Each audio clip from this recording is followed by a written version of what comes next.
final cat.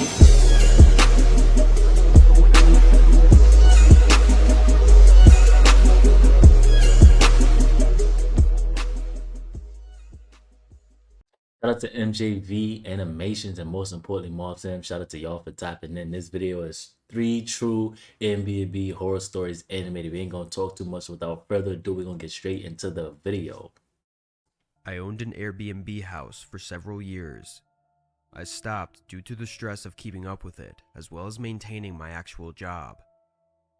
The benefit of using Airbnb instead of renting the place out like you normally would is that you would have the chance to make a lot more money if your house gets booked a lot.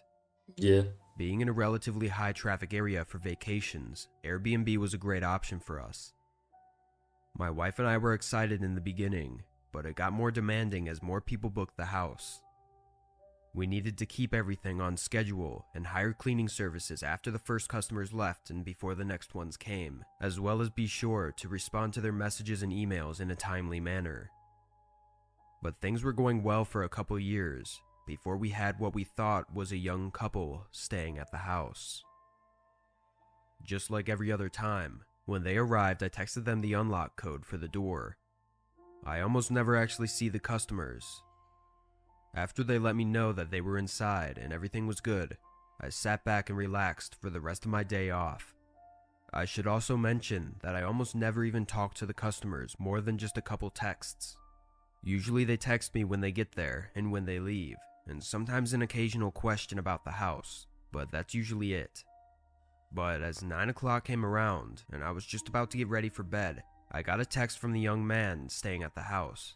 It was short, saying he was going to call me in a minute, and then a minute later he called. I already had a bad feeling when I saw the text, but what he said still surprised me. He said that the water wasn't working in the house. Of course, I apologized, though I didn't understand how that could be possible. But living in a house without water is unacceptable, so I knew I had to get it fixed immediately. I asked if I could come check it out really quick so that I could have someone come in the morning to fix it. He agreed, being very polite about the whole thing, and I drove over there a few minutes later. Pulling into the driveway, I noticed two cars. And Beasley, At the time, this wasn't necessarily a red flag, but more just an odd thing I noticed because they were apparently a young couple on vacation for a single night. Hold up. So I didn't I ain't no car expert, but a Maybach don't got them old ass mirrors. Something ain't right. understand why they would rent two separate cars. I thought someone must be visiting them, which actually isn't allowed, but I didn't mind so much. I walked up to the front door and knocked. They be trying to fine you for that. Airbnb be trying to fine you for that. The person who's renting it out or whatever you want to call it, they be trying to fine you for that. Before entering the code and walking inside, it was very quiet. I expected them to be waiting for me, but they weren't anywhere that I could see. I probably should have looked around for them first, but I was tired and just wanted to get this over with. The first thing I wanted to check was the main water valve to make sure there wasn't a leak or a flood, so I went down to the basement and over to the valve. Everything seemed normal, no water anywhere or signs of damage. I was confused, but then I fiddled with the valve and immediately heard water start rushing again. I turned it more, realizing it had been completely shut off manually. I stayed in the basement for another minute, trying to understand why this was done, before I started to get a really uncomfortable feeling, especially since I didn't even see the people when I walked inside.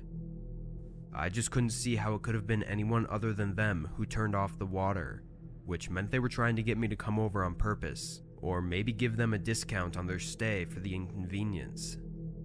I decided I was going to leave and get in my car, then try calling them back just to be safe. I got up and started walking towards the stairs, until I heard the basement door open, followed by multiple sets of footsteps walking down. When they got to the bottom, 3 men stood there. "Is it fixed?" one of them said, sounding like the same man I talked to on the phone, though all of these men were much older than the young man that I thought was staying at the house.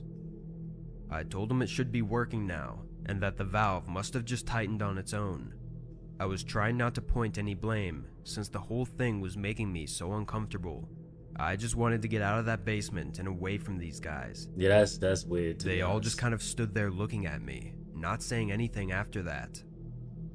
"Well, let me know if you need anything else," I said, walking between them, trying to get to the stairs.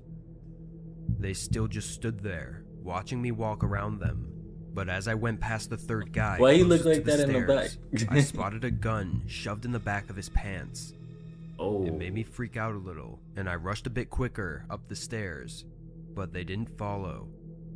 They stayed in the basement as I quickly walked out the door and drove away.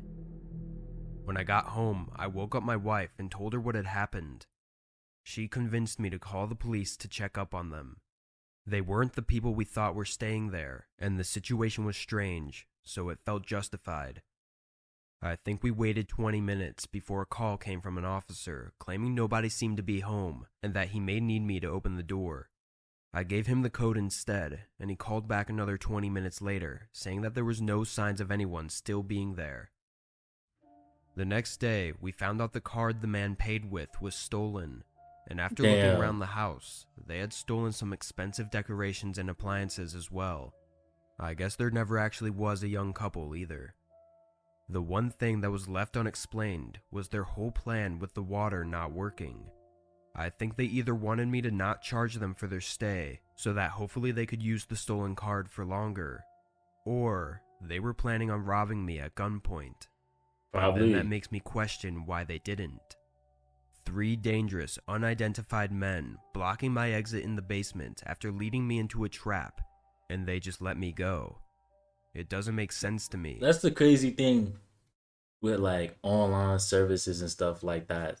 Cause like you even got certain stuff like DoorDash where they'll say they somebody and then you go and get your food and the picture that's on the DoorDash that they say they are, they not even that person. And that person that's on the picture is not even in the car or nothing. That'd be kind of weird to me. I don't know.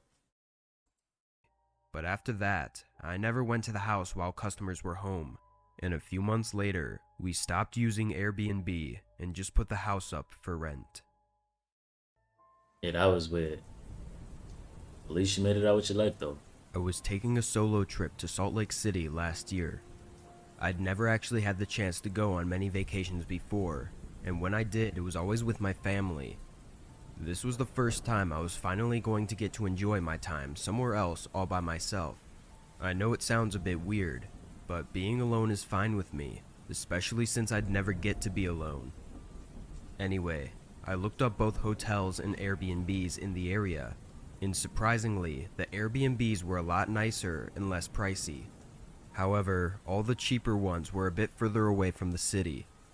I was driving my own car though, so I didn't care too much about having to travel a bit to the city, and went with a nicely sized Airbnb.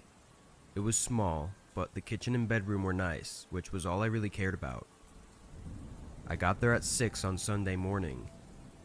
The owner texted me the password, and I brought all of my stuff inside.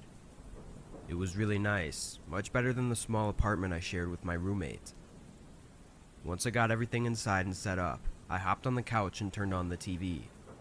It was a 10-hour drive, so I was looking forward to chilling for the night and enjoying the silence. I fell would've asleep pretty crashed. quickly, but it was only around 7 o'clock, so my body woke me up a few hours later. The time was just past 10, and the TV was still on. I grabbed the remote and turned it off, then got up to get a glass of water before going to the bedroom. As I walked from the living room to the kitchen, I felt a strong, cold breeze brush against me. With my tired eyes, I looked to my right and saw the front door was fully open. Oh, My eyes shot open, I'm not with and my that. heart pounded. I'm not with that. I stared at the door for a moment, then looked around the room. I knew I had closed it and locked it, so this was really freaking me out. I walked over to the door and closed it softly, listening intently for any sounds of someone being inside. For reference, Hey, call me scary. I done seen too many movies. I'm getting my phone and I'm waiting outside. He got a car. I'm waiting outside and I'm waiting to see if anybody's really inside before I go back inside. Oh, I want a whole refund, to be honest, because that's kind of sketchy. I'm not the biggest guy in the world, but I am fairly tall and in shape, so unless an intruder had a gun, I felt confident I could force them away. My boy say he got them I grabbed hands. a kitchen knife, still being quiet, and walked room to room, checking every inch of the house. Nobody was there. This only confused me more, and I sent a text to the homeowner asking if someone was supposed to come over tonight or something, explaining what happened. It was late though, so I didn't expect a response right away. I went around to every door, locking each one, then quickly checked the house again. While more awake than I was before, I was still really tired. I went to bed That'd be and the fell asleep worst with part. no trouble.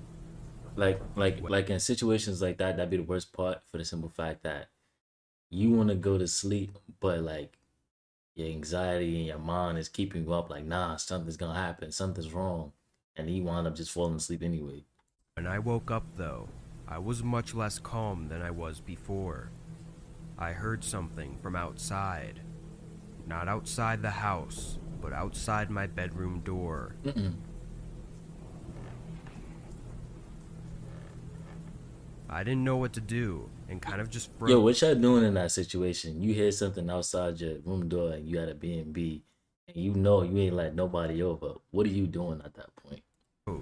Waiting for whoever was outside the room to do something first. As I sat there in bed, I thought about how the person could have possibly gotten in. The only person who would have the password to the door was the homeowner. Yeah. So honestly, in that moment, I was sure it was him. This gave me more courage, thinking it must be some creepy guy who likes to spy on the people who stay at his Airbnb.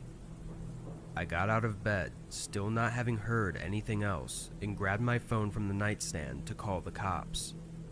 I must have made too much noise though, because almost right away, someone started running away from the door and toward the front of the house. That only frightened me more, knowing the intruder was standing right next to the bedroom door the entire time. Where'd the knife go? I dialed 911, but during the time it took for the cops to arrive, nothing else happened. The person had left. I found a hotel to stay at for the rest of the vacation, but what's crazy is that the owner of the Airbnb gave me a refund, as he was able to prove it wasn't him. He was very concerned about it, and he was actually a really nice old man. It was already creepy enough when I thought it was the owner, but knowing that it was just some random guy makes it even worse. I don't know how he was able to get in, or why he was stalking me, but it still gives me chills thinking about it. The part I think about the most is waking up and seeing the front door open.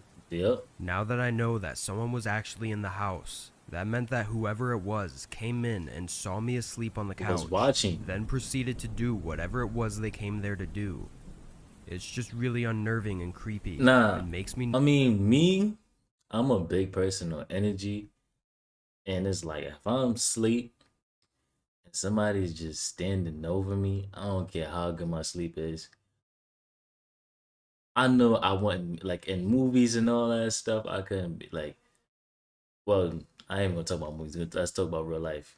I know I wouldn't make it because I'm gonna get up. I'm not gonna be one of the people that play sleep because it's just gonna be shocking to me. Like, yo, somebody's really standing over me, watching me sleep.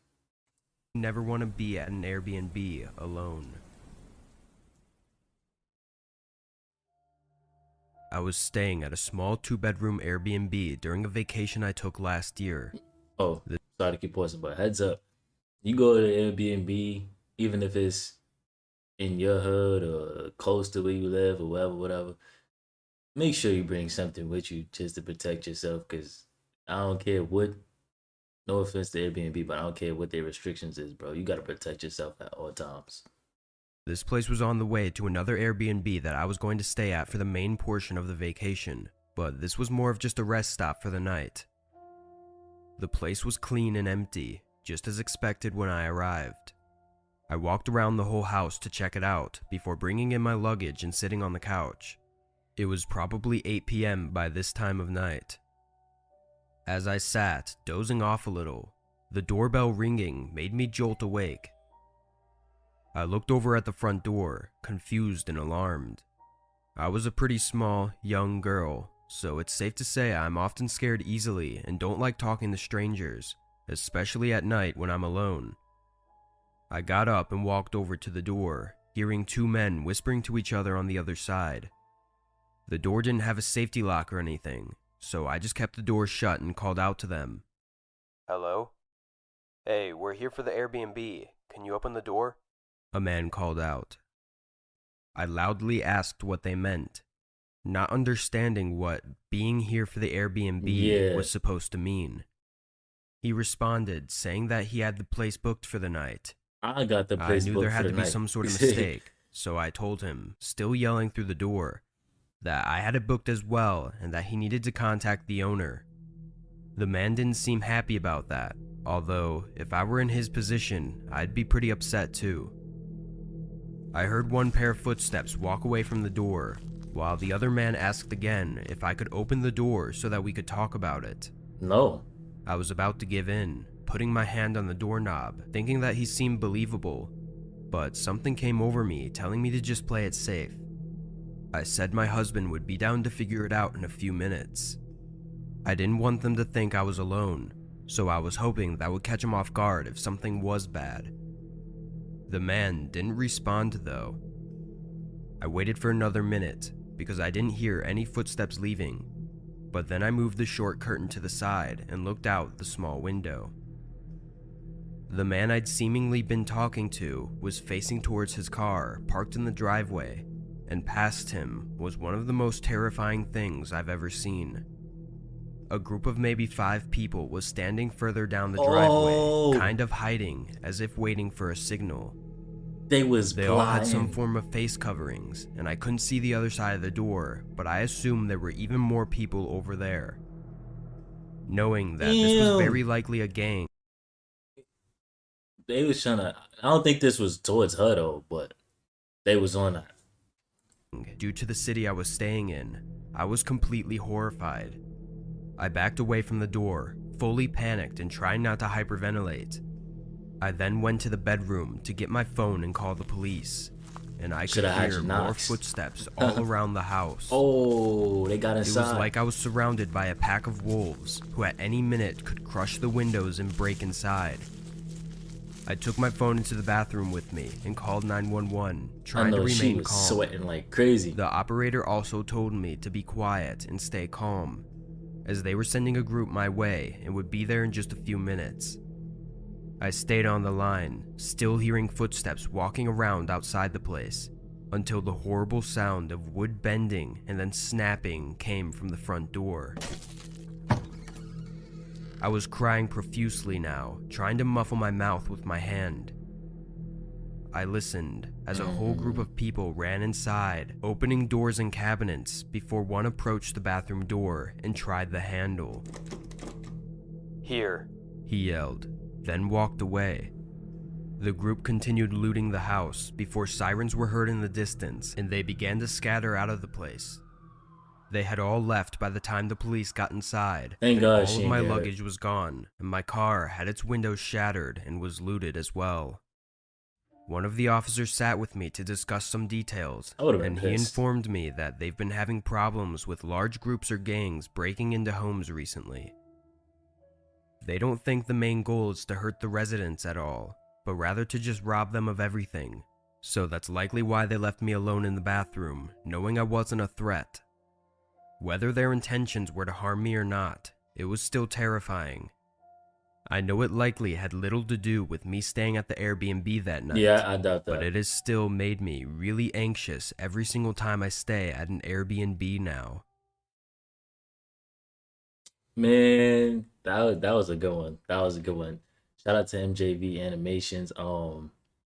That's why I said bring protection, man. I don't care what the restrictions is, cause it's like you're not gonna protect me by just looking at your camera to see who's outside, bro. That's not gonna help me because this is right here, right now. But let me know what y'all think in the comment section down below. With that being said, I appreciate y'all for all the love and support. Love is love, and I'm gonna catch y'all in the next video.